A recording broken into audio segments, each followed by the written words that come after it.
Nandito po sila ngayon sa may G. Tuason Street at ito ginigiba yung wall ng sa may Robinson kung saan pinatagos yung coping beam dito sa kaliwa. Yan yung mga workers nila at sabay-sabay tulong-tulong sa paggigiba ng wall na yan.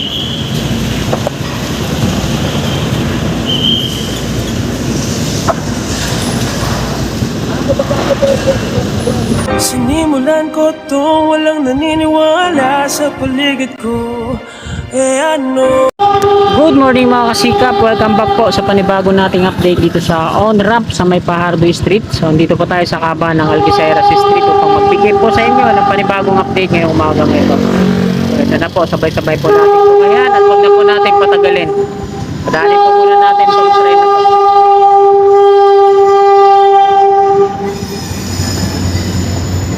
Ayan po yung trend ng PNR, patungong Tutuban po yan.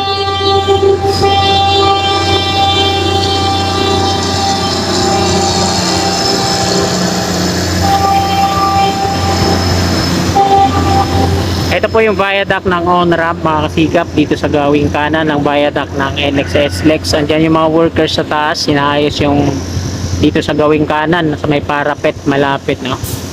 At ito yung pababang ramp niya.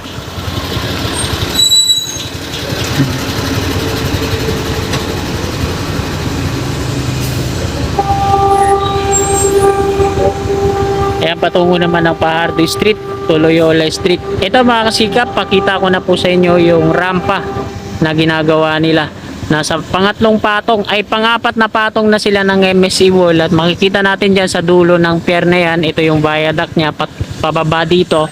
Merong mga nakalagay na macro geofoam. Ito po yung nakatayong ganyan. Macro geofoam po yan. At ito yung viaduct niya, meron ng mga ano dyan, mga pinagtanggalan ng forma, mga platform, at dun meron pang mga tube. At yung parapet niya, rebar pa lang, so hindi pa nalalagyan ng forma at napuporing. So papalapit sa akin yung gwardiya. Tingnan natin kung sisitahin ako. Punta tayo dun sa mismong on-ramp mga kasikap. Tara, let's go!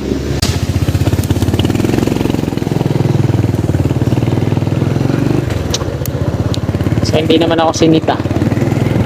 Kala ko sisitahin ako. Dito tayo sa part na to. Titingnan natin kung ano yung progress dyan sa on-ramp.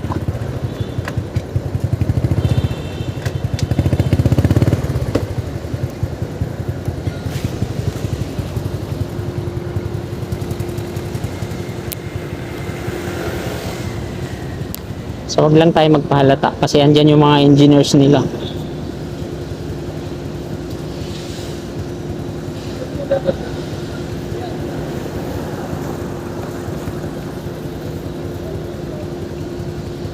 So ito na po yung on-ramp dito mga kasikap. Andyan yung mga engineers nila. At may ginagawa, nagsusukat-sukat. At dito naman sa likurang bahagi, ito po yung rail track ng PNR. Yan, mula dyan sa pinakamababang parte ng MSC wall na in-install nila, pakyat dito, pataas. Hanggang dun na sa pinakatuktok. Yan, meron ng mga macro geofoam na naka-install dun sa unahan. So ayan, sinenyasan na tayo. Baba na tayo. At dun na lang tayo mag-update patong G. Tuason. Tara, let's go!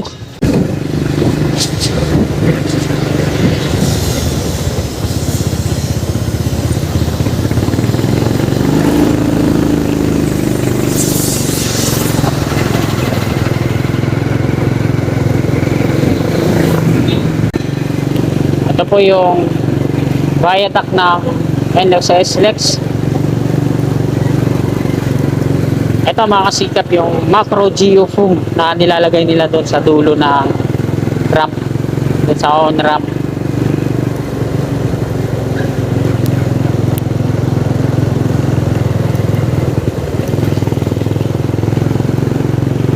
Yung mga heavy equipment nila, yung mga mobile crane,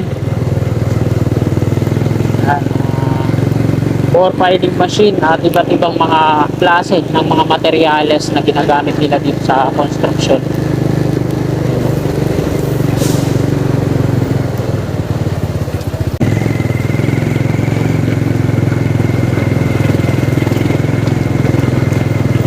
Dito yung iba nilang mga kasama, mga engineers, mga babae. Kasya kaya dyan. Yun, kasya naman.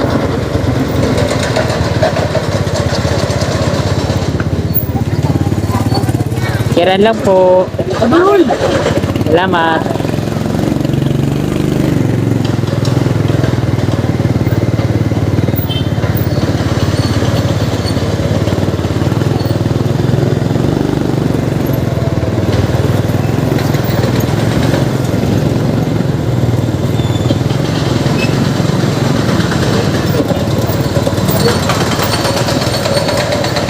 At nandito na tayo sa may G2 Ason Street, corner Antipolo Street. Ito yung Antipolo Street sa baba ng viaduct ng NLEX SLEX.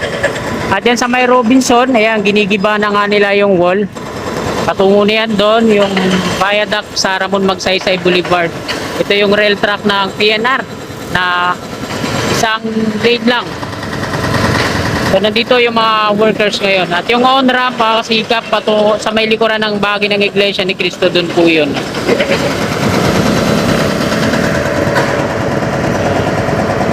Honrades naman doon sa dulo. At ito yung viaduct niya. Nandiyan dyan din yung mga workers. No? Ginagawa yung parapet wall. So full force sila dyan. Ayun, no?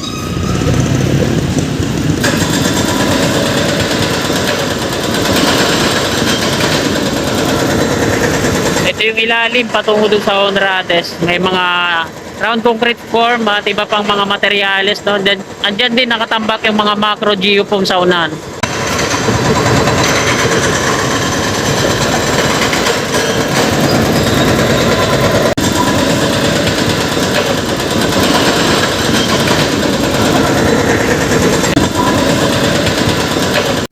Nandito po sila ngayon sa may G2 Ason Street at ito ginigiba yung wall ng sa may Robinson kung saan pinatagos yung coping beam dito sa kaliwa. Yan yung mga workers nila at sabay-sabay tulong-tulong sa paggigiba ng wall na yan.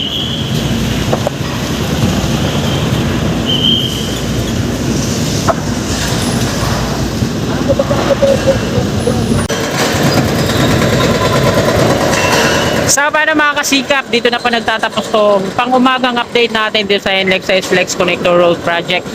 Kung nagustuhan nyo po tong video na to, paki-like na lang po. At sa mga kasikap natin na willing po na sumuporta sa akin kahit wala akong drone, please subscribe. Maraming salamat po. God bless po sa ating lahat. Oh, my angel, angel baby.